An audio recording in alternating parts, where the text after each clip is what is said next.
Imagine being 72 years old, flying first class for the first time in your life as a surprise gift from your successful son, only to be told you don't belong there. What happens when a lifetime of dignity collides with institutional prejudice at 35,000 feet? How does a mother's quiet humiliation become the catalyst that brings down an entire airline empire? This is the story of Dorothy Washington, a retired school principal, and her son Marcus, whose response to his mother's treatment would shake the aviation industry to its core and prove that sometimes protecting family means dismantling systems. Before we jump back in, tell us where you're tuning in from, and if this story touches you, make sure you're subscribed, because tomorrow I've saved something extra special for you. The morning sun casts long shadows across the manicured lawns of Riverside Heights, an upscale neighborhood in Portland, Oregon. Dorothy Washington stood at her kitchen window, watching hummingbirds dart between the cherry blossoms in her backyard. At 72, she moved with the purposeful grace of someone who had spent 4 decades shaping young minds as an elementary school principal. Her silver hair was pulled back in an elegant bun, and she wore a navy blue dress that she had pressed the night before. The same careful attention to appearance that had made her students sit a little straighter and teachers speak a little more respectfully. The house around her was modest but immaculate. Family photos lined the mantelpiece, chronicling decades of graduations, birthdays, and achievements. The centerpiece was a framed magazine cover from Forbes featuring her son Marcus, with the headline, "Tech Visionary at 35, How Marcus Washington Built an Empire." She had read that article dozens of times, her chest swelling with pride each time she saw his confident smile looking back at her. Dorothy had raised Marcus alone after his father died in a construction accident when the boy was only 8. She remembered those lean years vividly, working double shifts at the school district, tutoring students for extra money, and ensuring Marcus never felt the weight of their financial struggles. She had taught him that dignity wasn't about what you owned, but how you carried yourself. That respect was earned through character, not circumstance. Now, Marcus was the founder and CEO of Pinnacle Dynamics, a revolutionary software company that had transformed how hospitals managed patient data. His facial recognition technology had reduced medical errors by 40% and was used in over 2,000 healthcare facilities across North America. The company was valued at $12 billion, making Marcus one of the youngest black billionaires in American history. But success hadn't changed him, at least not in the ways that mattered to Dorothy. He still called every Sunday morning without fail. Still sent her flowers on the anniversary of his father's death. Still asked for her opinion on major business decisions, genuinely listening to her responses.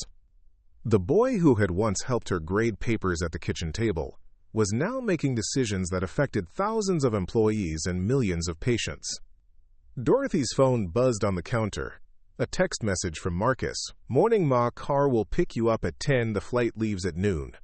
Packlight, we're buying you a whole new wardrobe in New York." She smiled, shaking her head. This trip was his latest surprise.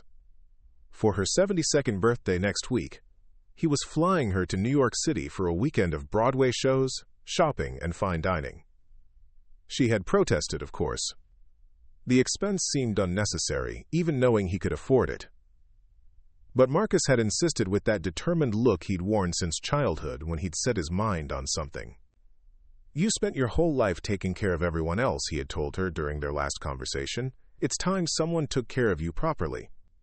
Dorothy had traveled extensively during her career, educational conferences, curriculum workshops, teacher training seminars, but always in economy class, always with the school district's modest travel budget. This would be her first time flying first class, something Marcus had specifically arranged, despite her gentle arguments that it was excessive.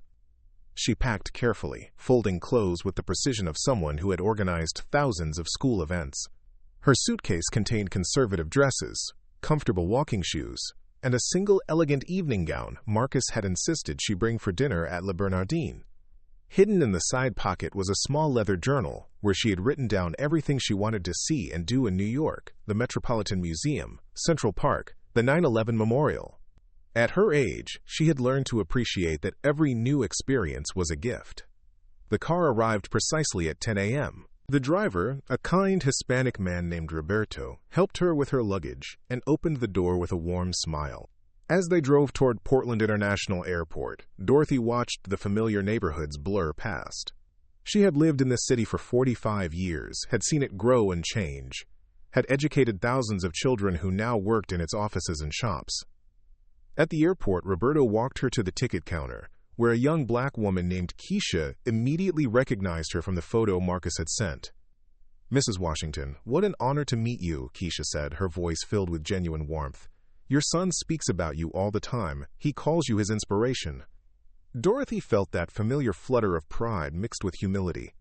"He's always been too generous with his praise."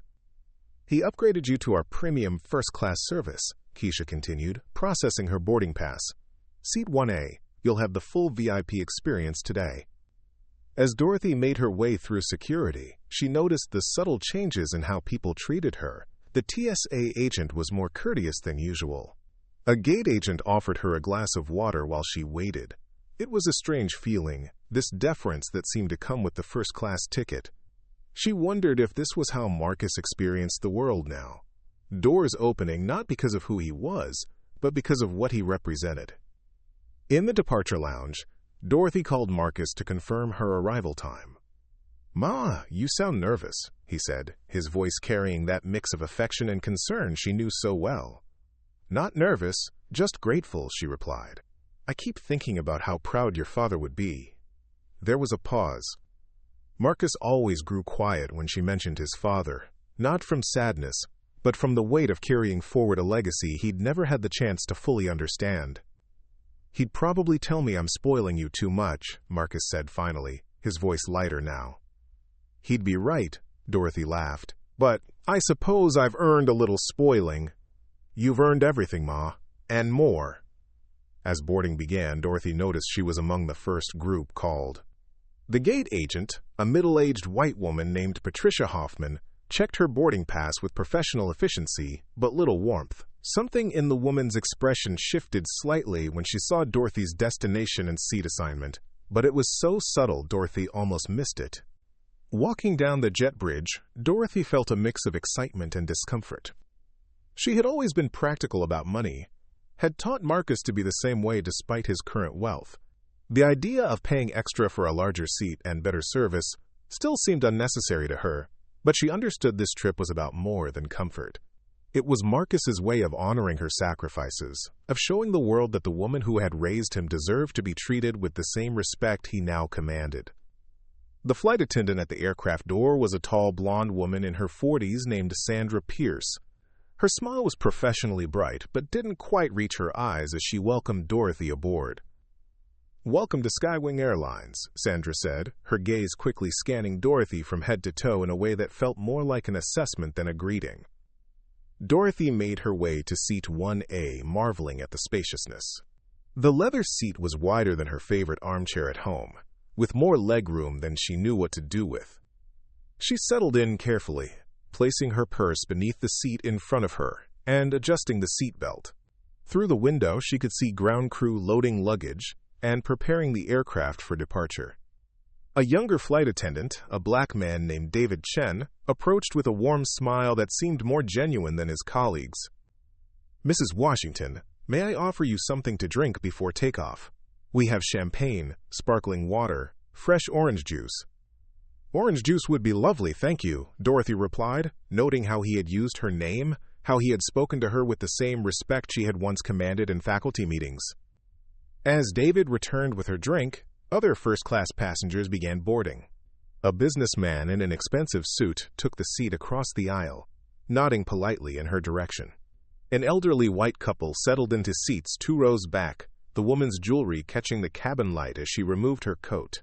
Dorothy observed them all with the keen eye she had developed over decades of managing classrooms, reading body language, noting interactions, sensing the subtle dynamics that most people missed. She pulled out her phone to text Marcus one more time. "Boarding complete. See you soon, my dear boy." His response came immediately. "Fly safe, Ma. Love you." As the aircraft pushed back from the gate, Dorothy closed her eyes and allowed herself to fully appreciate the moment. She thought about the journey that had brought her here. From a young single mother working multiple jobs to pay for her education degree, to the respected principal who had transformed 3 different schools during her career, to the proud mother of a son who had exceeded every dream she had dared to have. The plane taxied toward the runway, and Dorothy felt the familiar rumble of engines preparing for takeoff. She had flown enough to know the routine, but this time felt different. This time, she wasn't traveling for work or obligation. She was being celebrated, honored, treated like someone whose comfort and happiness mattered. As the aircraft lifted off, climbing into the cloudy Oregon sky, Dorothy Washington had no idea that in the next few hours, her quiet dignity would be tested in ways she had never imagined. She couldn't have known that the respectful treatment she was receiving would soon give way to something far uglier, or that her son's response to what was about to unfold would forever change not just her life, but the entire airline industry. For now, she simply watched Portland grow smaller below, grateful for the gift of this journey, and the son who had made it possible. The city where she had spent her life educating children disappeared beneath the clouds, and Dorothy Washington flew toward a confrontation that would define both her legacy and her son's. The plane leveled off at cruising altitude, and Dorothy settled back into her seat, unaware that 35 minutes later the world would know her name, and Skywing Airlines would begin a descent from which it never would recover. Preparing and narrating this story took us a lot of time, so if you are enjoying it, subscribe to our channel. It means a lot to us. Now back to the story. The first sign of trouble came disguised as hospitality. Sandra Pierce returned to Dorothy's seat carrying a clipboard and wearing the kind of smile that Dorothy had learned to recognize in her years as a principal, the expression adults wore when they were about to deliver bad news to a child. "Mrs. Washington, I'm so sorry to disturb you," Sandra began, her voice carrying a saccharine quality that immediately put Dorothy on alert. "We've discovered a small issue with your booking that we need to resolve quickly." Dorothy set down her orange juice and looked up at the flight attendant with the calm attention she had once given to parents making excuses for their children's behavior. "What kind of issue?" "Well, it appears there's been a system error with your seat assignment.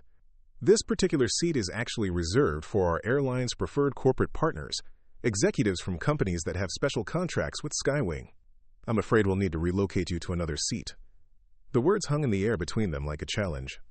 Dorothy felt something cold settle in her stomach. Not fear exactly, but recognition. She had encountered this particular brand of politeness before, the kind that wrapped exclusion in the language of policy, that made discrimination sound like customer service. "I see," Dorothy said quietly, her voice maintaining the measured tone that had once commanded respect from hundreds of teachers and thousands of students. "And who exactly is this corporate partner who needs my seat?" Sandra's smile flickered slightly. "I'm not at liberty to share specific passenger information, but I can assure you we have a lovely seat available in premium economy that will be much more suitable." The phrase "much more suitable" landed like a slap. Dorothy had heard variations of it throughout her life, usually from people who believed they knew better than she did about where she belonged. She reached into her purse and pulled out her boarding pass, holding it up so Sandra could see it clearly. "This boarding pass shows seat 1A, first class, confirmed and paid for. My son purchased this ticket specifically, and it was issued without any mention of restrictions or corporate partnerships." Sandra's expression hardened almost imperceptibly. "Mrs. Washington, I understand your confusion, but airline policies can be complex.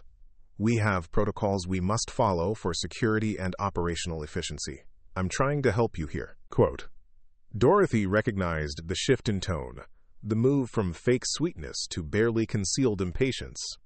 It was the same transition she had witnessed countless times when parents realized their charm wasn't working on her, when they moved from manipulation to intimidation.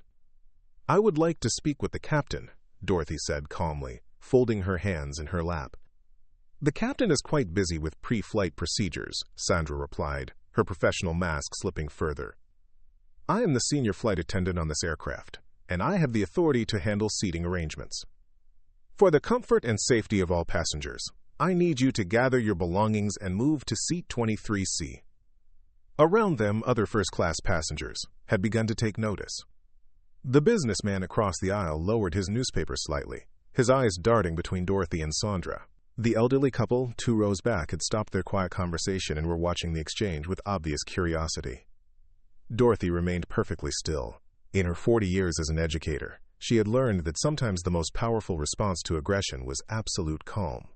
She had faced down angry parents, hostile school board members, and bureaucrats who had tried to intimidate her. This flight attendant, with her clipboard and her rules, was no different from any other bully who had ever tried to move her from where she belonged. "Young lady," Dorothy said, her voice carrying the quiet authority that had once made rowdy sixth-graders sit down without being asked. "I am 72 years old. I have held the same seat at my church for 30 years, the same desk in my school for 2 decades, and the same principles my entire life. I am not moving from this seat based on your word alone." Sandra's face flushed slightly. She glanced around the cabin, perhaps realizing that their conversation was drawing more attention than she had anticipated. Several passengers were now openly staring, and Dorothy could see phones being quietly retrieved from pockets and purses. "Ma'am, if you continue to be uncooperative, I will have no choice but to involve security," Sandra said, her voice rising just enough to carry to the other passengers. The word uncooperative hit Dorothy like a physical blow. She had been called many things in her life: demanding, particular, high standards, but never uncooperative. She had spent her entire career cooperating with parents, administrators, and policies, often to her own detriment. She had cooperated when she was passed over for promotions despite having more experience than her white colleagues. She had cooperated when parents questioned her authority because of her race. She had cooperated when the school district suggested she might be more comfortable at schools in certain neighborhoods. But sitting in seat 1A, paid for by her son's success, surrounded by other passengers who belonged there simply because they could afford to be there, Dorothy Washington decided that her days of cooperation were over. "You may involve whoever you wish," she said quietly, "but I will not be moving from this seat without a valid explanation that makes sense. Not because you say so, and not because it makes you comfortable." The cabin had grown noticeably quiet. Even the ambient sounds of the aircraft seemed muted as passengers strained to hear the confrontation unfolding in the front row. David Chen, the younger flight attendant, appeared from the galley area, his expression concerned as he took in the scene. "Is everything all right here?" he asked, dividing his attention between Sandra and Dorothy. "Mrs. Washington is refusing to comply with a necessary seat change," Sandra said, her voice taking on a martyred quality. "I've explained the situation, but she's being difficult." David's eyebrows rose slightly. He had checked Dorothy in personally, had seen her boarding pass and her identification. He knew that her ticket was legitimate, that her son was Marcus Washington, a name that appeared on their VIP passenger list due to his company's frequent corporate travel bookings. "Sandra, maybe we should," David began, but Sandra cut him off with a sharp look. "David, please bring me the passenger manifest. We need to document this incident properly."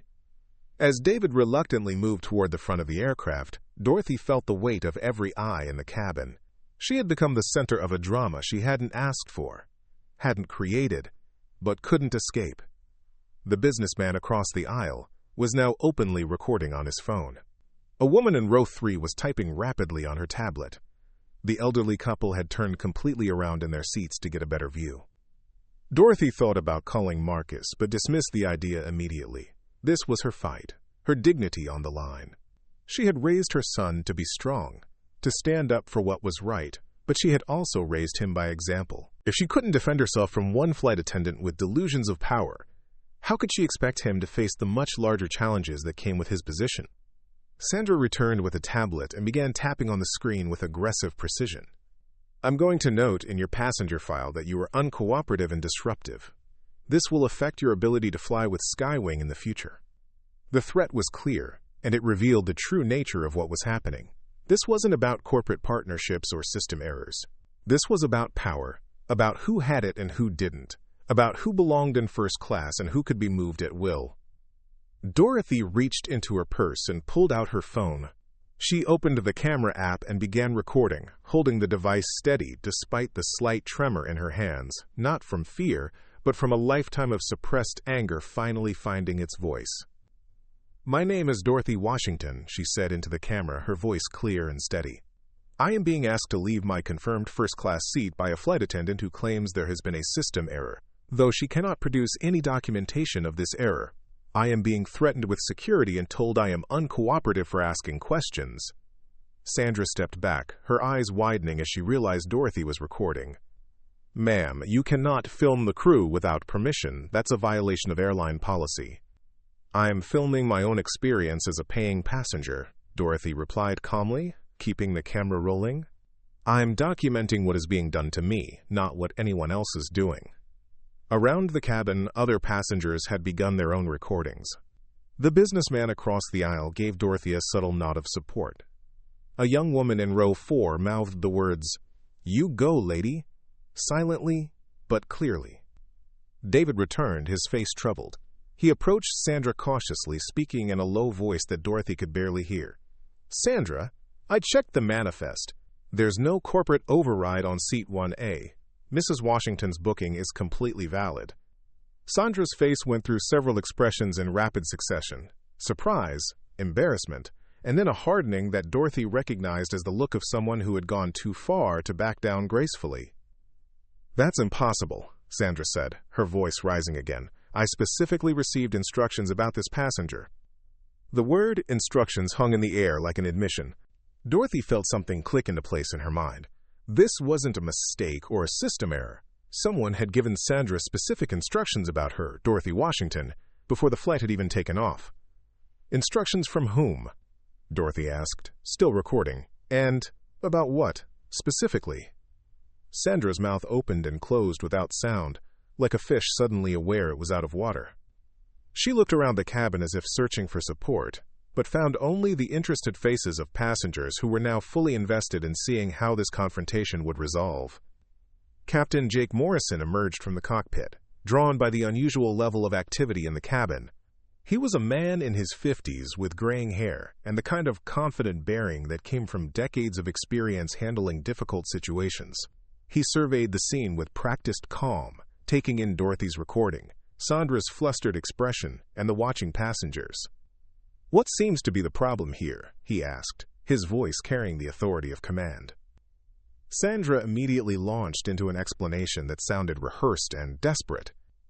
"Captain, this passenger is refusing to comply with a necessary seat reassignment due to corporate partnership requirements. She's being disruptive and filming the crew inappropriately." Captain Morrison looked at Dorothy, who met his gaze steadily. "Ma'am, may I see your boarding pass?" Dorothy handed over the document without lowering her phone. The captain examined it carefully, then looked at his own passenger manifest on a tablet David had handed him. "Mrs. Washington, your ticket appears to be in perfect order," he said after a moment. "I'm not seeing any corporate override or seating restriction on our manifest." "Sandra, where did you get the information about a seat change?" The question hung in the air like a spotlight, illuminating the uncomfortable truth that was becoming apparent to everyone in the cabin. Sandra looked trapped, her earlier confidence evaporating as she realized her captain was not going to automatically support her actions. There was a call from operations before boarding," she stammered. "They said to handle the situation quietly." "Handle what situation?" Captain Morrison asked, his tone sharpening. "What exactly were you told to handle?" Dorothy continued recording, capturing every word, every expression, every moment of truth being revealed. She thought about her son, about the lessons she had taught him about dignity and justice. She thought about her students, about all the times she had told them to stand up for what was right, even when it was difficult. This was her moment to practice what she had preached for 40 years. This was her chance to show that dignity was not negotiable, that respect was not a privilege to be granted or withheld, based on someone else's comfort or prejudice. The airplane continued its flight toward New York, but in seat 1A, a battle was being fought that would determine much more than where one passenger would sit. It would determine whether quiet dignity could triumph over institutional prejudice, whether one woman's refusal to be moved could move an entire system toward justice. The recording continued, and with each passing moment, Dorothy Washington grew more certain that she was exactly where she belonged. Captain Morrison's question hung in the cabin air like a challenge that Sandra Pierce was clearly unprepared to meet. The flight attendant's face had gone pale, and her hands trembled slightly as she clutched her tablet.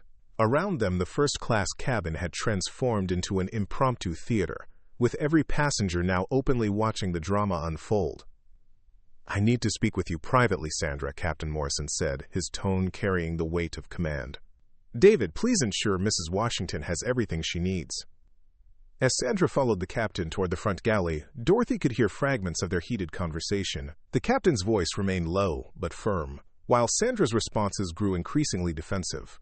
Other passengers strained to listen, phones still recording, the tension in the cabin thick enough to cut. David Chen approached Dorothy with genuine concern etched across his features. "Mrs. Washington, I want to apologize for what you've experienced. This is absolutely not how we treat our passengers, and frankly, I'm confused about what's happening here." Dorothy studied his face, recognizing the sincerity she had once seen in her best teachers, the ones who genuinely cared about doing right by the children in their care. "David, how long have you worked for Skywing?" 3 years, he replied, settling into the empty seat beside her, "and I've never seen anything like this.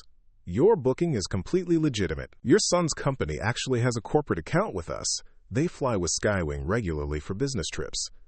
This information hit Dorothy like a revelation. Marcus had never mentioned having a relationship with this airline, but then again, he rarely discussed the mundane details of his business operations with her. The irony wasn't lost on her. She was being discriminated against by an airline that profited from her son's company. "David, you mentioned instructions. Do you know what Sandra was told specifically?" David glanced toward the galley where Sandra and Captain Morrison were still in intense discussion. "I overheard part of a phone call she took right before boarding. Something about managing expectations for certain passengers and maintaining the cabin atmosphere. But Mrs. Washington, that's not our policy. We don't profile passengers or make seating decisions based on anything other than their valid tickets." The businessman across the aisle, who had been quietly recording the entire exchange, leaned forward. "Excuse me, ma'am. I'm Robert Chen. No relation to David here, and I'm an attorney specializing in civil rights law. Would you mind if I introduced myself?" Dorothy nodded, curious about where this unexpected support was leading. "I've been flying this route monthly for 5 years, Robert continued, keeping his voice low but audible to the surrounding passengers. "I've never once been asked to move from my confirmed seat. What you're experiencing is textbook discrimination, and these recordings are going to be crucial evidence." As if summoned by the mention of evidence, more passengers began sharing their observations. The elderly couple from row 2 introduced themselves as Harold and Margaret Foster, retired educators from Seattle. "We taught for 40 years, Margaret said, her voice warm with indignation. "We know institutional prejudice when we see it. And this is exactly what we fought against in our schools." A young woman from row 4, who introduced herself as Jessica Liu, a technology journalist, had been live tweeting the incident. "Mrs. Washington, I have about 15,000 followers who are watching this unfold in real time. The hashtag #respect Mrs. Washington is already trending locally." Dorothy felt overwhelmed by the sudden outpouring of support, but also energized by it. These strangers were willing to stand up for her in ways that Sandra Pierce clearly hadn't expected. The dynamics in the cabin had shifted completely. What Sandra had intended as a quiet, private humiliation had become a very public examination of airline policies and practices. Captain Morrison returned from the galley, his expression grim. Sandra followed behind him, no longer looking confident or authoritative, but rather like someone who had just received a serious reprimand. "Mrs. Washington," Captain Morrison said formally, "I want to personally apologize for the confusion and distress you've experienced. There has been a serious miscommunication regarding our passenger policies, and I take full responsibility for ensuring this is corrected immediately." Dorothy looked up at him, her phone still recording. "Captain, I appreciate your apology, but I need to understand what actually happened here. This wasn't confusion. This was a deliberate attempt to remove me from a seat I had every right to occupy." The captain's jaw tightened slightly. "You're absolutely correct. Sandra received instructions that were completely contrary to Skywing's policies and her training. Those instructions did not come from me or from any legitimate airline authority." "Then where did they come from?" Dorothy asked directly. Before Captain Morrison could answer, Sandra stepped forward, her voice barely above a whisper. "There was a call from someone claiming to be from corporate headquarters. They said there had been complaints about certain passengers in first class, and that we needed to be proactive about maintaining the cabin environment." The phrase "certain passengers" landed like a bomb in the quiet cabin. Even passengers who hadn't been paying attention before turned to stare. Robert Chen, the attorney, was typing rapidly on his phone, documenting every word. "And you didn't verify this call?" Captain Morrison asked Sandra, his tone indicating he already knew the answer. They knew passenger details. They mentioned Mrs. Washington by name. They said it was a directive from the Customer Experience Department. Sandra's voice grew smaller with each word. Dorothy felt a chill that had nothing to do with the airplane's air conditioning. Someone had called this airline specifically about her, knowing she would be on this flight, knowing her seat number, preparing the crew to remove her before she ever stepped foot on the aircraft. "David," Dorothy said, turning to the flight attendant who had been most helpful, "does Skywing typically receive calls about specific passengers before flights?" "Never," David replied firmly. "All passenger communications go through our official customer service channels, and any changes to seating arrangements require documentation in our system. There's no record of any corporate directive regarding your seat." Jessica Liu, the journalist, looked up from her phone. "Mrs. Washington, social media is exploding with this story. People are sharing their own experiences with Skywing and other airlines. There's a pattern emerging of similar incidents with passengers of color being moved or questioned about their seat assignments." The revelation was spreading beyond the confines of the aircraft. Dorothy realized that her individual experience was becoming part of a larger conversation about systematic discrimination in the airline industry. Her phone continued recording, but now she understood that this documentation would serve a purpose far greater than protecting her own rights. Captain Morrison addressed the entire first-class cabin. "Ladies and gentlemen, I want to assure you that what you've witnessed today does not represent Skywing Airlines' values or policies. We are committed to treating all passengers with equal respect and dignity, regardless of their background." An older gentleman from row 3 who had been quietly observing spoke up. "Captain, with all due respect, your flight attendant didn't act on her own. Someone called with specific instructions about this passenger. That suggests this is more than an isolated incident." The man's comment sparked murmurs of agreement throughout the cabin. Dorothy could see that the other passengers were no longer viewing this as entertainment, but as a serious examination of practices that could affect any of them. Harold Foster, the retired educator, added his voice to the discussion. "In our years of teaching, we learned that institutional problems require institutional solutions. One apology isn't enough if the system that created this problem remains unchanged." Dorothy found herself at the center of something much larger than a seating dispute. The cabin had become a forum for discussing discrimination, accountability, and the responsibility of institutions to protect their customers' dignity. "Mrs. Griei, Washington," Captain Morrison said, "I want to ensure you have a comfortable flight, and I'm personally going to investigate how this situation occurred. But I also want you to know that Skywing will be conducting a comprehensive review of our passenger interaction protocols." Dorothy lowered her phone for the first time since the confrontation began. "Captain, I appreciate your words, but I need to see action. My son didn't pay for this seat so I could be comfortable. He paid for it so I would be respected. Right now, your airline has failed to provide that basic courtesy." The weight of her words settled over the cabin. This wasn't just about customer service or corporate policies. This was about fundamental human dignity and the right to occupy space without having to justify your presence. Robert Chen, the attorney, spoke again. "Mrs. Washington, I want you to know that what you've documented here could be crucial for other passengers who've experienced similar treatment but didn't have the evidence to support their claims." Jessica Liu nodded in agreement. "The story is already being picked up by major news outlets. This conversation about airline discrimination is happening nationally now." Dorothy looked around the cabin at the faces of her fellow passengers. People who had started this flight as strangers but were now witnesses to something significant. She thought about Marcus, about how proud she was of his success, but also about how that success shouldn't be necessary for her to be treated with basic respect. "I want everyone here to understand something," Dorothy said, her voice carrying the authority of her decades in education. "This isn't just about me, and it's not just about this airline. This is about whether we, as a society, are going to accept that some people have to constantly prove they belong in spaces they've rightfully earned access to." The cabin fell silent as passengers absorbed the gravity of her statement. What had begun as a dispute about a seat had evolved into a powerful moment of reckoning about equality, dignity, and the courage required to stand up against institutional prejudice. As the airplane continued its journey toward New York, Dorothy Washington remained in seat 1A, not just as a passenger, but as a symbol of resistance against systems designed to diminish her presence. Her quiet dignity had transformed a routine flight into a catalyst for change, and there was no going back. The storm was just beginning to gather force, and Dorothy Washington was ready to weather whatever came next. Dorothy Washington stared out the airplane window at the clouds below, but her mind was miles away from the peaceful landscape. The cabin around her had settled into an uneasy quiet after the heated exchanges, but the tension remained thick. She could feel the eyes of other passengers still glancing her way, waiting to see what would happen next. What they didn't know was that Dorothy had already made her decision.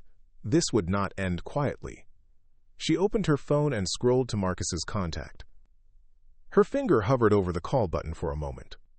Throughout her life, Dorothy had prided herself on handling her own problems, on not burdening her son with every slight or challenge she faced. But this was different. This wasn't just about her anymore.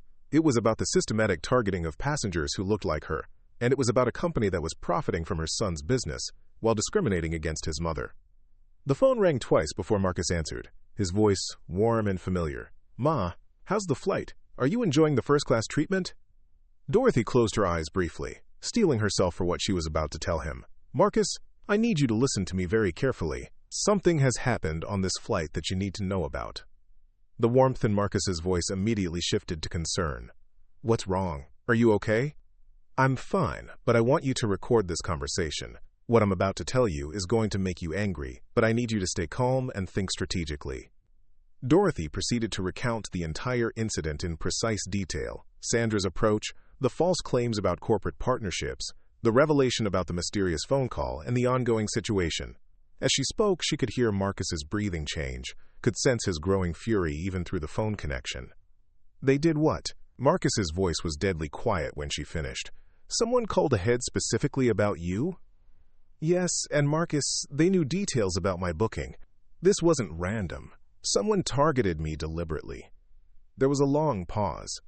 Dorothy could practically hear the gears turning in her son's mind. The same analytical thinking that had built his billion-dollar company now focused on this injustice against his mother. "Ma, I need you to know something. Pinnacle Dynamics has a 7-figure annual contract with Skywing Airlines. We fly our executives and clients on their routes exclusively. They make substantial money from our business relationship." Dorothy felt her stomach clench. "So they're discriminating against the mother of one of their biggest corporate clients?"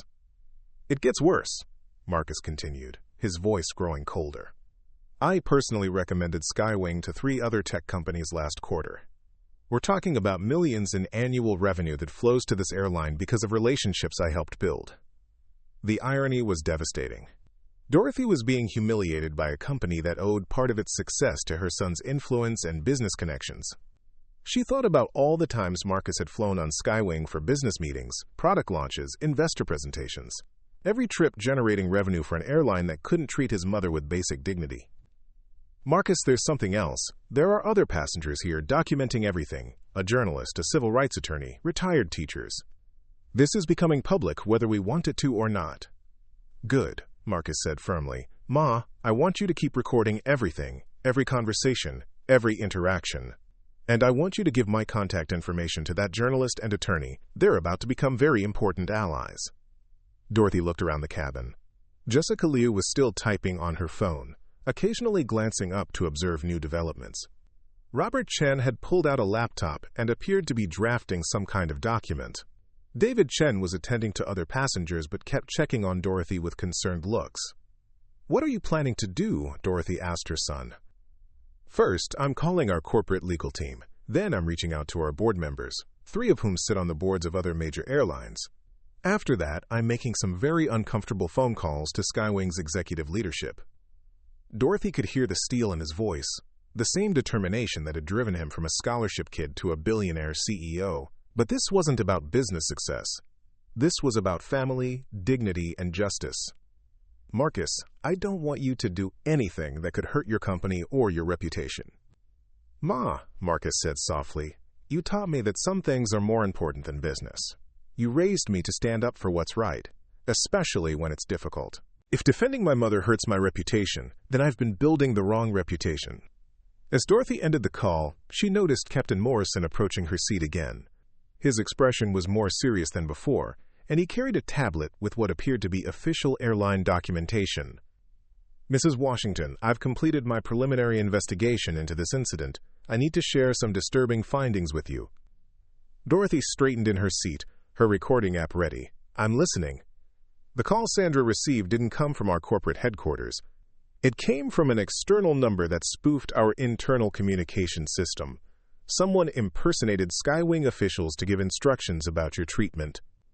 The revelation hit the cabin like a shockwave. Robert Chen immediately looked up from his laptop, his legal instincts clearly activated. Jessica Liu's fingers flew across her phone keyboard as she updated her story in real time.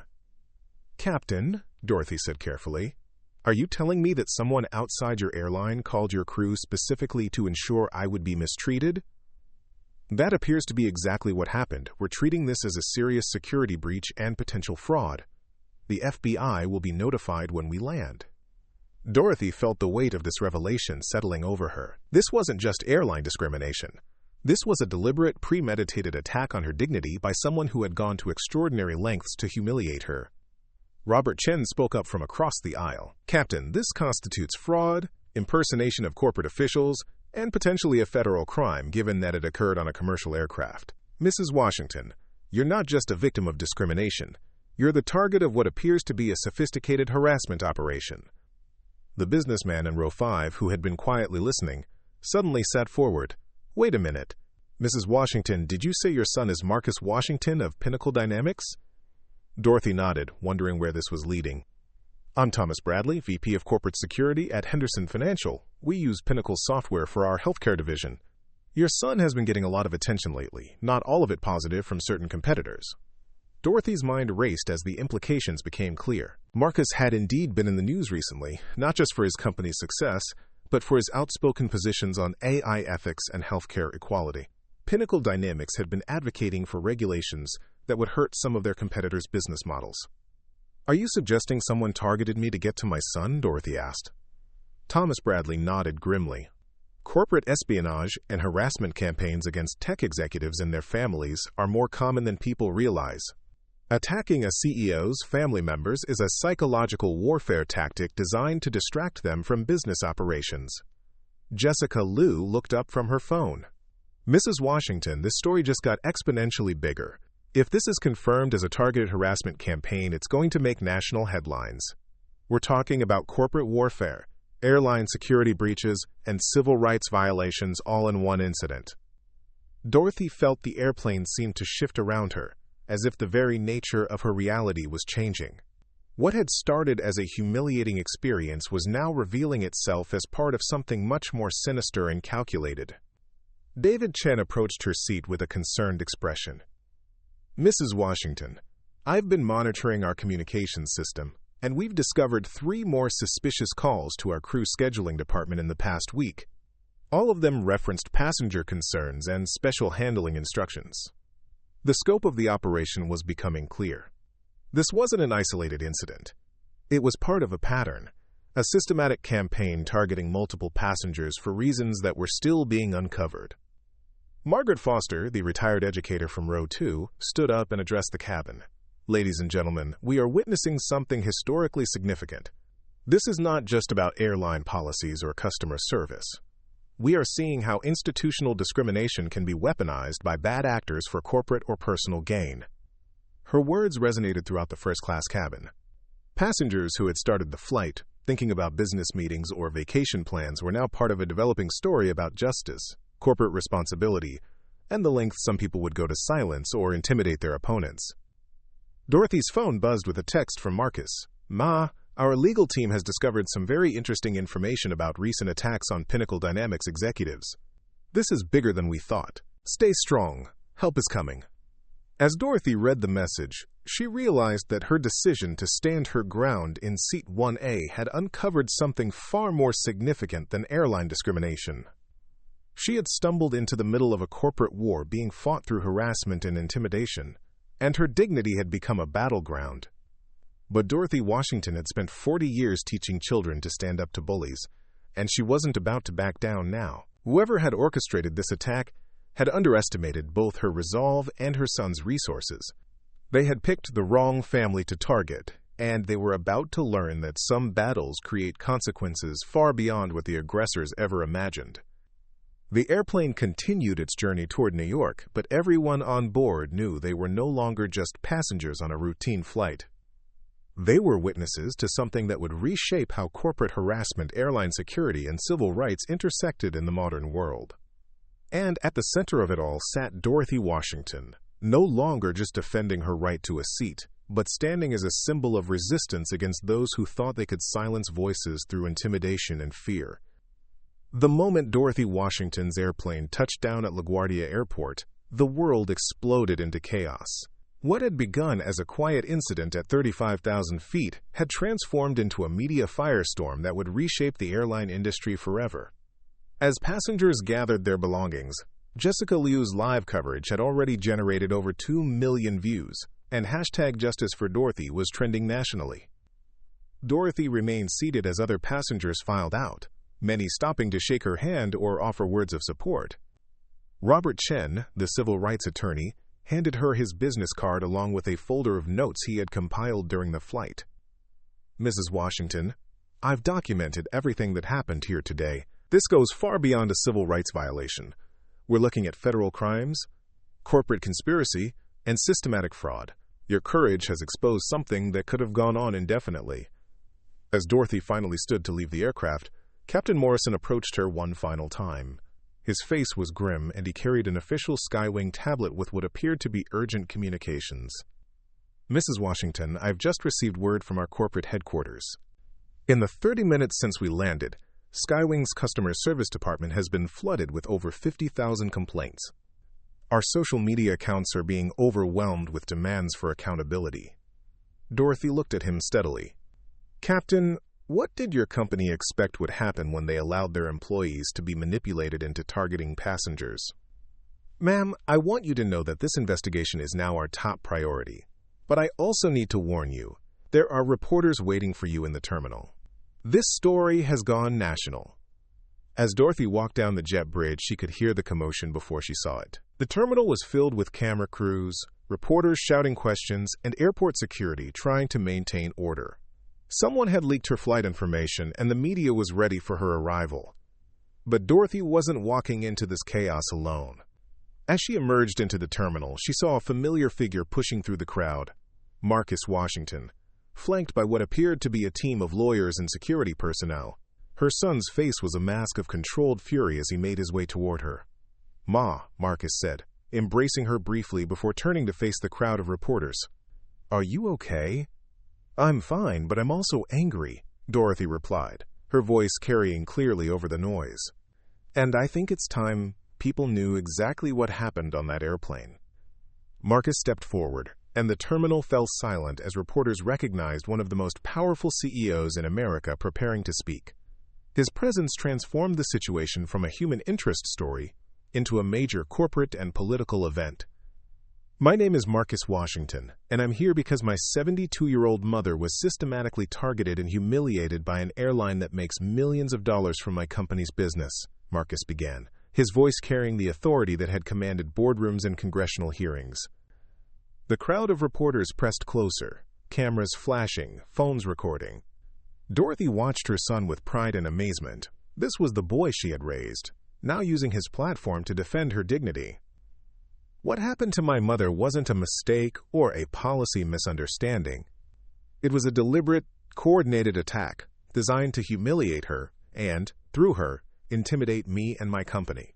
Someone impersonated Skywing officials to ensure my mother would be mistreated, and we have evidence that this is part of a broader harassment campaign. A reporter shouted out, "Mr. Washington, are you saying this was corporate espionage?" "I'm saying that someone went to extraordinary lengths to ensure that a 72-year-old woman who spent her life educating children would be treated as less than human on an airplane. And I'm here to make sure that never happens again." As Marcus spoke, Dorothy noticed activity on her phone. Text messages were pouring in from former students, colleagues, and friends who had seen the story online. The reach of what had happened was becoming clear. This wasn't just news, it was a movement. One message stood out, from Dr. Patricia Williams, Dorothy's former colleague and longtime friend. "Dorothy, the National Education Association just issued a statement supporting you. Teachers across the country are organizing boycotts of Skywing, You've given voice to every educator who's ever been underestimated. Dorothy showed the message to Marcus, who nodded grimly. Ma, it's not just teachers. Our corporate legal team has been contacted by executives from 12 major companies reporting similar harassment campaigns. Whatever we uncovered on that airplane, it's much bigger than we realized. At that moment, Dorothy's phone rang. The caller ID showed Skywing Corporate Headquarters. She answered on speaker, with Marcus and the gathered reporters listening. Mrs. Washington, this is James Patterson, CEO of Skywing Airlines.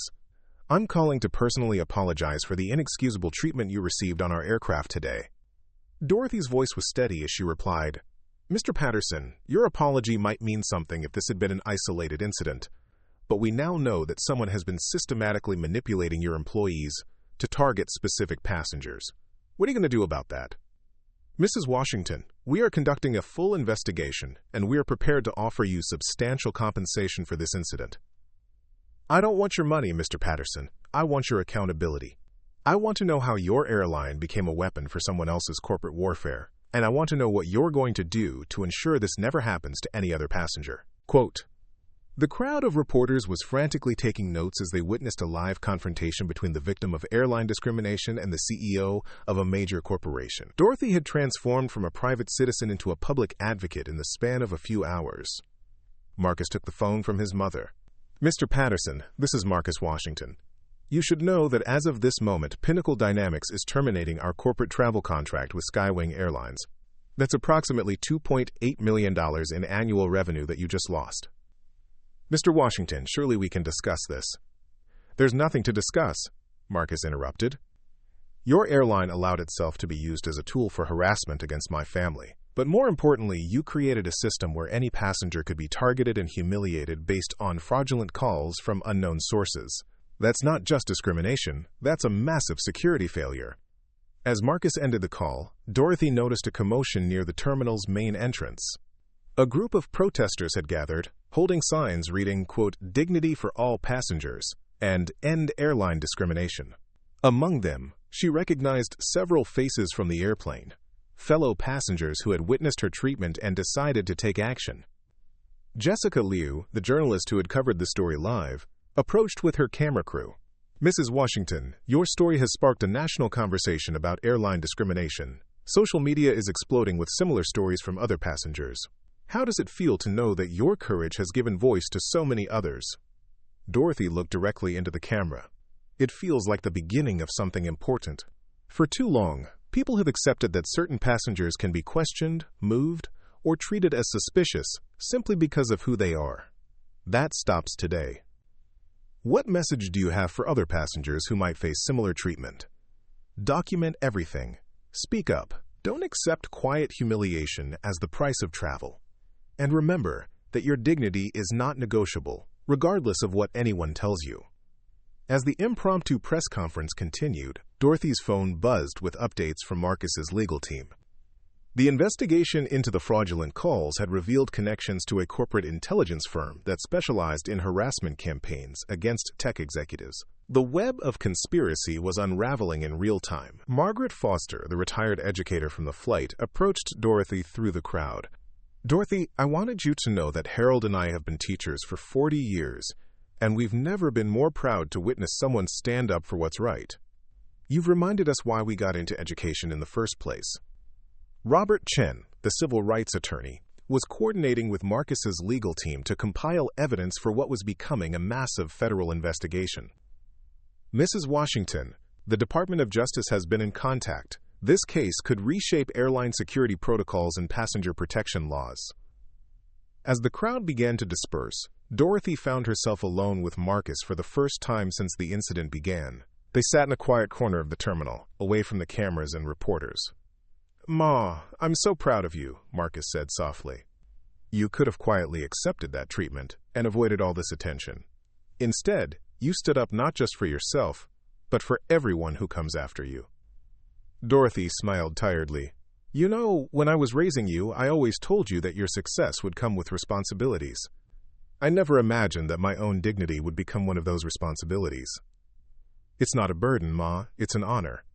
And tomorrow, when Skywing's stock price opens down 30%, When other airlines start reviewing their own policies, when passengers feel empowered to demand respect, that's all because you refuse to be moved from a seat you rightfully occupied. As they prepared to leave the airport, Dorothy's phone buzzed one more time. A message from Sandra Pierce, the flight attendant who had started the entire confrontation. "Mrs. Washington, I've been terminated by Skywing, but I wanted you to know that what happened today opened my eyes to how I've been manipulated and used. Thank you for standing up to something I was too scared to question." Dorothy showed the message to Marcus, who nodded thoughtfully. "Ma, what you did today didn't just expose a conspiracy against our family. You exposed how ordinary people can be turned into instruments of discrimination when they don't question the systems they're part of." As they walked toward the exit, Dorothy Washington reflected on the journey that had brought her here. She had boarded an airplane that morning as a proud mother, looking forward to a birthday celebration. She was leaving the airport as the catalyst for a movement that would reshape an entire industry. The storm she had weathered was far from over, but Dorothy Washington had proven that sometimes the most powerful resistance comes from simply refusing to be moved from where you belong. 3 days after Dorothy Washington's flight landed at LaGuardia, the gleaming conference room on the 42nd floor of the federal building in Manhattan had become the epicenter of one of the most significant corporate investigation cases in recent history. FBI Special Agent Maria Rodriguez spread documents across the mahogany table, each piece of evidence painting a picture of conspiracy that reached far beyond a single airline incident.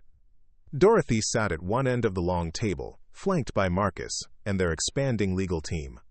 Across from them, representatives from the Department of Justice, FBI Cybercrime Division, and Federal Aviation Administration reviewed mountains of digital evidence that had been uncovered in just 72 hours.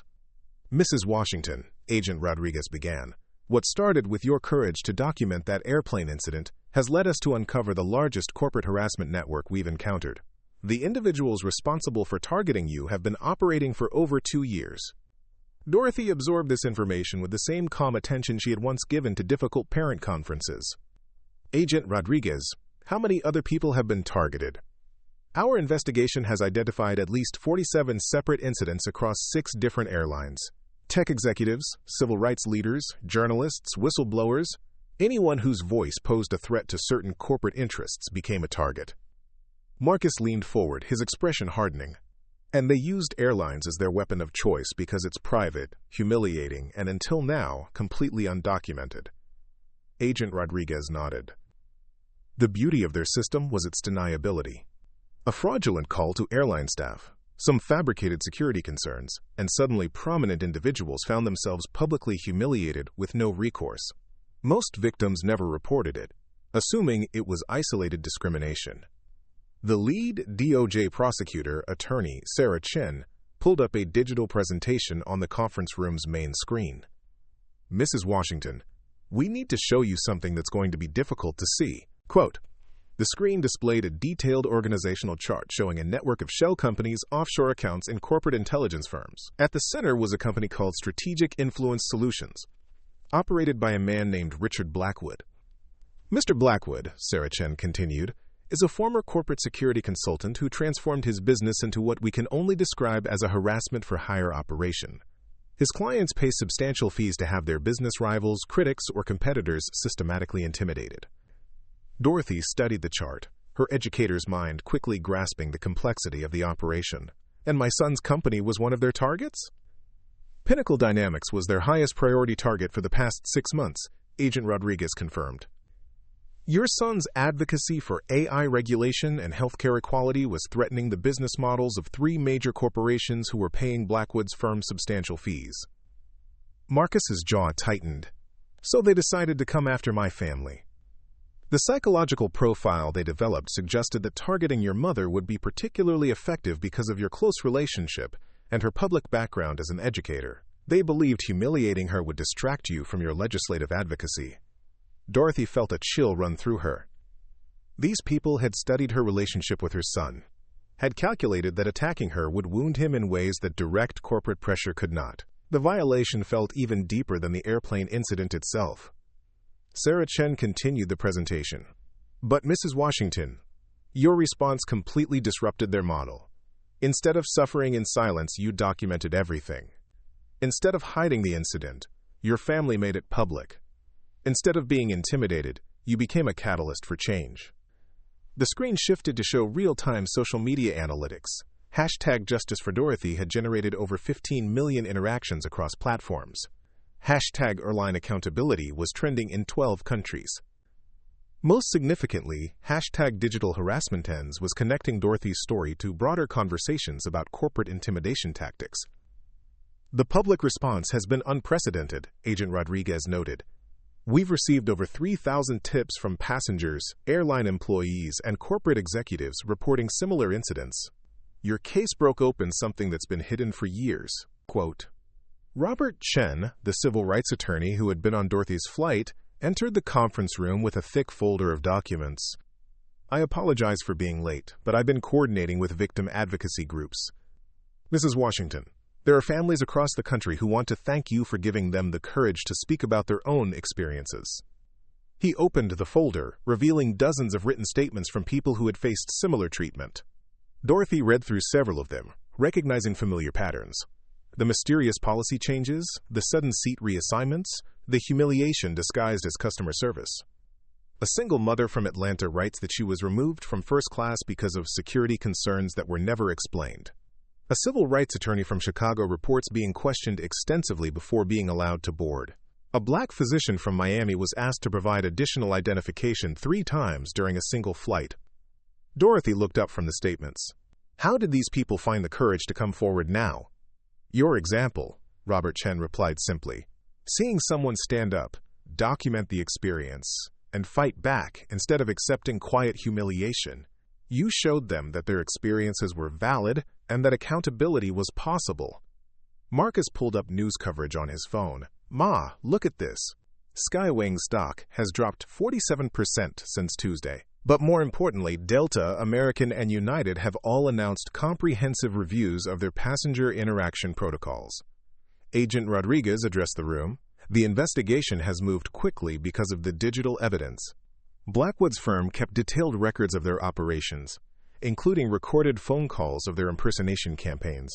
We have Sandra Pierce, the flight attendant, cooperating fully. She's testified that she received training from Skywing on how to handle sensitive passenger situations based on external security reports. Training that was actually designed to make discrimination look like policy compliance, Sarah Chen added. Airlines became unwitting participants in systematic harassment because they trusted the source of the information. Dorothy thought about Sandra Pierce, remembering the fear in the young woman's eyes when the truth began to emerge. Agent Rodriguez, what will happen to the airline employees who were manipulated into participating? That's complex. Some, like Sandra Pierce, were clearly victims of deception. Others may have known they were participating in discriminatory practices. Our focus is on the architects of the system, not the people who were used to implement it. Marcus stood and walked to the window, looking out over Manhattan. The question is, how do we ensure this never happens again? Sarah Chen smiled for the first time during the meeting. Actually, your mother has already begun that process. The attention from this case has led to 3 pieces of federal legislation being introduced: the Passenger Dignity Protection Act, the Corporate Harassment Prevention Act, and the Airline Transparency Requirements Act. Dorothy felt overwhelmed. Legislation? Mrs. Washington, Agent Rodriguez explained, your documentation of that flight created the legal foundation for federal passenger protection laws. Your willingness to go public despite personal cost has given Congress the political cover to address systematic discrimination in transportation. But there's more, Sarah Chen continued. The international attention has prompted the European Union to launch their own investigation into passenger harassment campaigns. This is becoming a global movement for passenger rights and corporate accountability. Marcus returned to his seat, his expression thoughtful. Ma, do you realize what you've accomplished? You've not only exposed a criminal conspiracy, but you've created the framework for protecting future passengers from similar abuse. Dorothy looked around the conference room at the faces of FBI agents, federal prosecutors, and civil rights attorneys who had dedicated weeks of their professional lives to seeking justice for her humiliation. The scope of what had grown from her refusal to give up Seat 1A was staggering. Agent Rodriguez, when will we know the full extent of this operation? The investigation is ongoing, but we expect to make arrests within the next week. Richard Blackwood and his associates will face federal charges, including fraud, conspiracy, and violation of civil rights. The corporate clients who hired him will face their own legal consequences. Robert Chen looked up from his notes. Mrs. Washington, I've been contacted by law firms representing other victims. There's discussion of a class action lawsuit that could reach into the hundreds of millions in damages. I don't want this to be about money, Dorothy said firmly. I want it to be about change. Marcus nodded. Which is why we're establishing the Dorothy Washington Foundation for Passenger Dignity. Any settlement money will fund legal advocacy for passengers who face discrimination and can't afford to fight it themselves. Sarah Chen gathered her documents. Mrs. Washington, in my 15 years as a federal prosecutor, I've rarely seen a case where one person's courage to stand up in the moment created such widespread accountability. You didn't just refuse to be moved from your seat. You moved an entire system toward justice.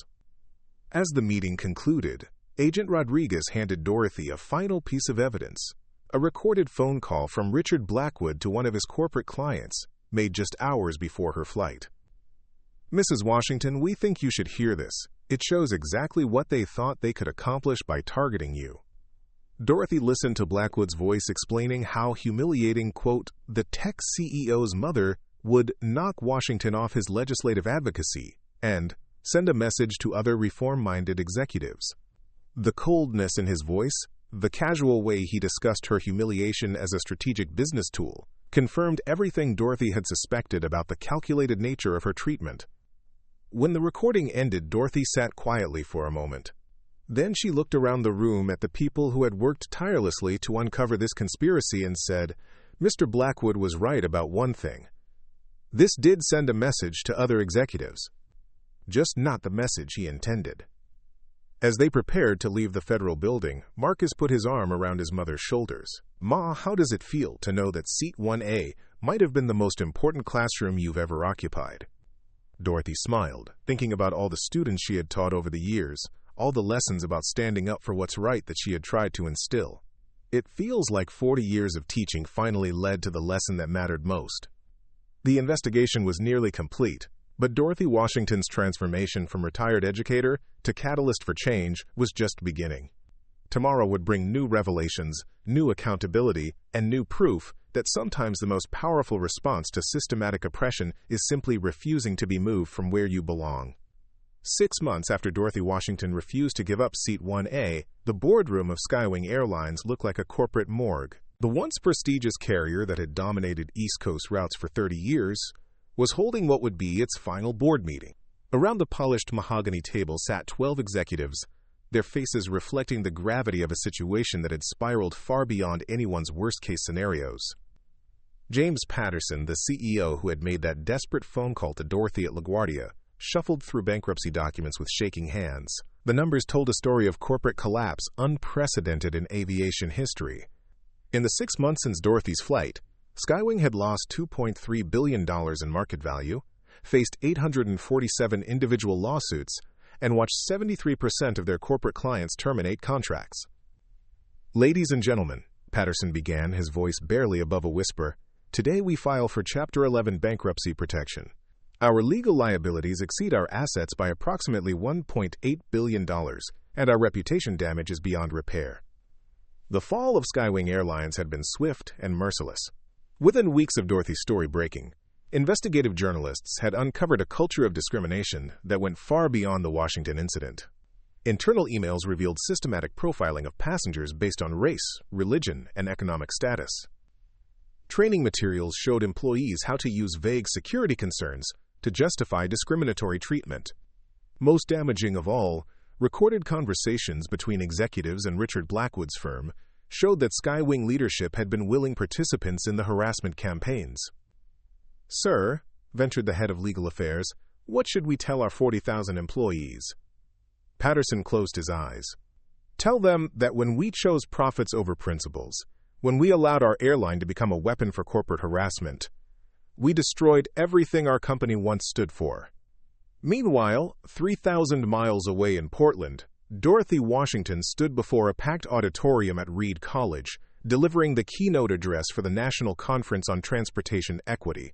At 73, she had become the most recognizable voice in the passenger rights movement, traveling the country to speak about dignity, justice, and the power of individual courage to create systemic change. 6 months ago, Dorothy began, her voice carrying clearly to the back of the auditorium, I was just a retired principal who wanted to visit her son in New York. Today, I stand before you as living proof that sometimes the most important classroom is wherever injustice tries to silence your voice. The audience, filled with civil rights advocates, transportation officials, and airline industry representatives, listened intently as Dorothy recounted not just her story, but the broader transformation it had catalyzed. The Federal Aviation Administration now requires all commercial airlines to implement bias-free passenger interaction protocols. The Department of Justice has created a dedicated Civil Rights in Transportation unit. 3 federal laws bear provisions directly related to the accountability we demanded after my flight. In the front row sat Dr. Maria Santos, the newly appointed Director of Passenger Rights for the Department of Transportation, a position created specifically in response to Dorothy's case. Beside her, Attorney General Patricia Williams took notes as Dorothy outlined the ongoing need for vigilance and reform. But perhaps most importantly, Dorothy continued, we have changed the conversation about who belongs where and why. No longer can discrimination hide behind policies and procedures. No longer can corporate intimidation operate in the shadows. The light that was turned on that day continues to shine. The transformation had been remarkable. Richard Blackwood and 17 associates had been sentenced to federal prison terms ranging from 5 to 15 years. The corporations that had hired Strategic Influence Solutions faced their own reckonings. Stock prices plummeted, executives resigned in disgrace, and corporate boards implemented comprehensive ethics reforms. Marcus Washington, now recognized as one of the most influential advocates for corporate accountability in America, had testified before Congress 12 times in 6 months. Pinnacle Dynamics had become the gold standard for ethical business practices, with other tech companies adopting their transparency protocols and passenger protection policies. The Dorothy Washington Foundation for Passenger Dignity had distributed over $47 million in grants to legal advocacy organizations, helping hundreds of discrimination victims find justice. The Foundation's legal clinic had won 89% of the cases it had taken on, establishing precedents that protected travelers across the transportation industry. After Dorothy's speech, she was approached by Sandra Pierce, the former Skywing flight attendant who had started the confrontation that changed everything. Sandra now worked as a trainer for the Foundation, teaching airline employees how to recognize and resist discriminatory instructions. Mrs. Washington, Sandra said, her voice filled with genuine emotion, I wanted you to know that I've trained over 3,000 airline employees in the past 6 months. Every single one of them learns about your courage and what it means to stand up for what's right.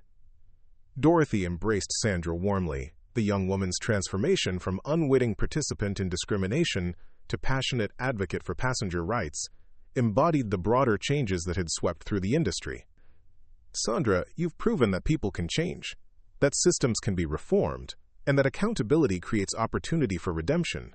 I'm proud of the work you're doing. Later that evening, Dorothy joined Marcus for dinner at their favorite Portland restaurant. The quiet family meal was a stark contrast to the months of media attention, legal proceedings, and public appearances that had defined their lives since the incident. Ma, Marcus said as they shared dessert, I've been thinking about legacy lately. When you raised me, you always said that success wasn't about what you achieved, but about what you made possible for others. Dorothy nodded, remembering the countless conversations they'd had about responsibility and purpose throughout his childhood. What you accomplished with that flight goes far beyond exposing a conspiracy or reforming an industry, Marcus continued. You changed how people think about their own power to resist injustice. You showed millions of people that dignity is worth fighting for, even when the odds seem impossible. The statistical impact was staggering. Department of Transportation data showed that passenger complaints related to discriminatory treatment had decreased by 78% since the implementation of new protocols inspired by Dorothy's case. Airport security reported a 45% reduction in profiling incidents. Most significantly, passenger surveys indicated a marked increase in confidence about reporting discriminatory treatment. You know what makes me proudest? Dorothy asked her son. It's not the laws, or the Foundation, or even the bankruptcy of Skywing. It's the letters I received from ordinary people who stood up for themselves because they saw what happened on our flight. She pulled out her phone and showed Marcus a recent message. Mrs. Washington, I'm a 19-year-old college student.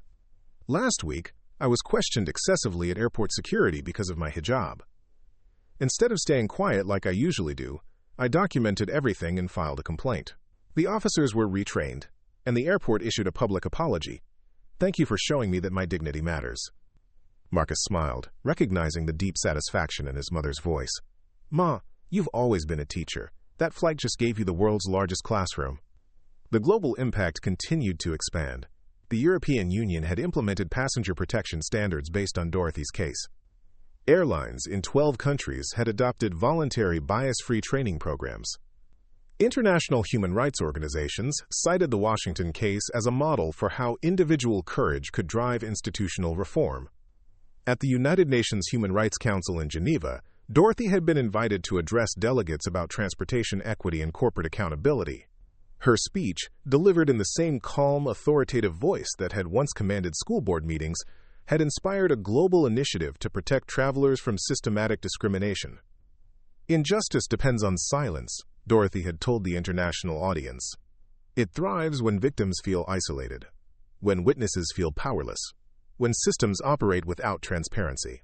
What happened on Skywing Flight 847 proved that none of us have to accept quiet humiliation as the cost of moving through the world. The speech had been translated into 14 languages and viewed over 50 million times online, inspiring passenger rights movements across continents. Back in Portland, Dorothy's neighborhood had been transformed by the attention surrounding her story. The elementary school where she had served as principal for 15 years now housed the Dorothy Washington Center for Educational Excellence, funded by donations from supporters worldwide. The center provided scholarships for students from underrepresented backgrounds and trained teachers in bias-free educational practices. Her church, Mount Olive Baptist, had become a pilgrimage site for civil rights advocates and ordinary citizens inspired by Dorothy's example. The pew where she had sat for 30 years was preserved with a small plaque reading, "In honor of quiet dignity and extraordinary courage." Dr. Patricia Williams, her longtime friend and colleague, had been appointed to the National Education Advisory Council partly based on her association with Dorothy's advocacy work. The ripple effects of that airplane confrontation continued to create opportunities and change lives in ways Dorothy never could have imagined. The legal precedents established by Dorothy's case had fundamentally altered how discrimination in transportation was prosecuted. The Washington Standard required airlines to document the rationale for any passenger interaction that deviated from standard procedures. The Transparency Doctrine mandated that passengers had the right to record their own experiences without airline interference. Federal judges across the country cited Dorothy Washington versus Skywing Airlines in cases involving discriminatory treatment in hotels, restaurants, and retail establishments. Her refusal to be quietly moved from Seat 1A had created legal protections that extended far beyond aviation. On the first anniversary of the incident, Dorothy returned to LaGuardia Airport for a ceremony unveiling the Passenger Rights Memorial, an installation recognizing all travelers who had faced discriminatory treatment and honoring those who had found the courage to speak out. Standing before the memorial, Dorothy was joined by 47 other passengers who had been victims of Blackwood's harassment network. Together, they represented a community of survivors who had transformed their individual experiences of injustice into a collective force for change.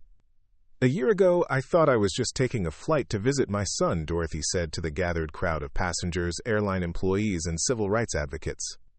"I had no idea that refusing to give up my seat would expose a criminal conspiracy, reform an industry, and inspire a movement."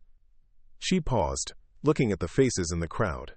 People of all ages, races, and backgrounds who had been touched by her story and motivated to demand better treatment for themselves and others. "But I've learned that extraordinary change often begins with ordinary people deciding that they deserve better, that dignity is not negotiable. That respect is not a privilege to be granted by others, but a right to be claimed by ourselves." Quote, the memorial's centerpiece was a replica of airplane seat 1A, preserved exactly as it had appeared on Dorothy's flight. The plaque beneath it read, "In honor of Dorothy Washington and all passengers who refuse to be moved from where they belong." As the ceremony concluded, Dorothy reflected on the journey that had brought her from retired educator to global symbol of resistance. The cost had been significant: privacy lost, family life disrupted, constant travel, and public scrutiny.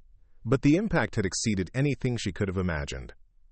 Marcus joined her as the crowd dispersed. "Ma, any regrets about getting on that airplane?" Dorothy looked at the memorial, then at the diverse group of people still discussing passenger rights and sharing their own stories. Not one. Sometimes the most important destination isn't where you're going, but where your journey takes everyone else. The transformation continued to evolve. New airline executives trained on the Washington case study. Law schools added courses on transportation civil rights. International aviation organizations implemented global standards based on the precedents Dorothy's courage had established.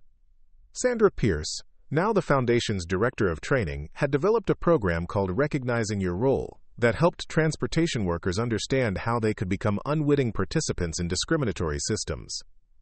The program had been adopted by airlines, airports, and transit authorities across North America.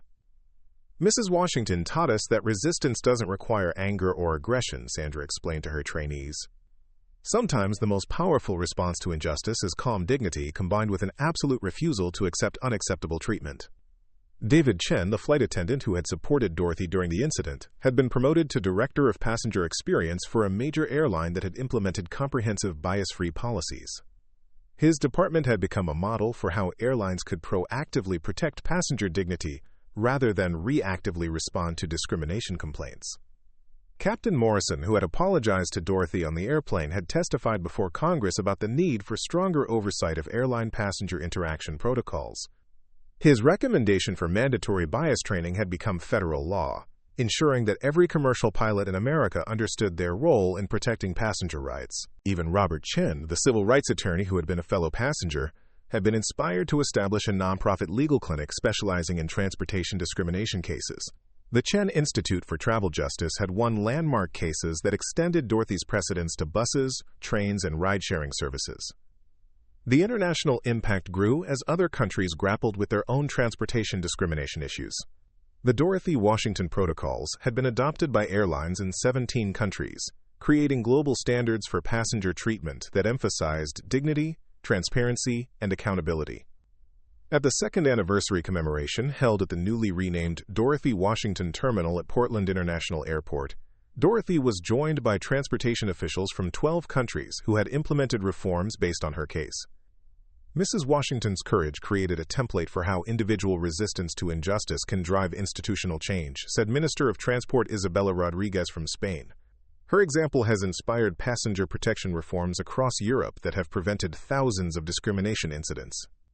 The numbers told the story of transformation. Transportation discrimination complaints had decreased by 67% globally in countries that had implemented Washington protocols. Passenger satisfaction with airline treatment had increased by 34%. Most significantly, surveys showed that 89% of travelers felt more confident about reporting discriminatory treatment, knowing that systems now existed to address their concerns. Dorothy's influence extended beyond transportation into education, corporate governance, and civil rights advocacy. Business schools taught case studies about how Pinnacle Dynamics had leveraged corporate influence for social good. Ethics programs used the Washington case to illustrate how individual moral courage could reshape entire industries. The Dorothy Washington Foundation had grown into one of the most respected civil rights organizations in America, with chapters in 37 states and partnerships with international human rights groups. The Foundation's scholarship program had provided college funding for over 2,000 students, many of whom went on to careers in law, transportation, and civil rights advocacy. "My mother always told me that education was the key to changing the world," Marcus said during the Foundation's annual gala. "What I learned from watching her on that airplane is that sometimes the most important education happens when someone refuses to be taught that they don't belong somewhere." Dorothy's story had been adapted into documentaries, books, and educational curricula. The Smithsonian National Museum of African American History and Culture acquired Seat 1A from the decommissioned Skywing aircraft, placing it in their civil rights exhibition as a symbol of modern resistance to systematic discrimination. But perhaps the most meaningful recognition came from the thousands of personal letters Dorothy received from ordinary people who had found the courage to stand up for themselves after learning about her experience. A letter from Maria Gonzalez in Texas. "Mrs. Washington, after seeing your story, I reported my supervisor for making discriminatory comments about Latino employees. He was fired, and our workplace is now much more respectful. Thank you for showing me that speaking up makes a difference. A message from James Kim in California. I'm a Korean-American businessman who used to accept extra security screening without question. After learning about your case, I started documenting these incidents. The pattern was so clear that the airport changed their procedures. Your courage gave me permission to demand respect. These individual stories of empowerment, multiplied across millions of people who had been touched by Dorothy's example, represented the true measure of her impact.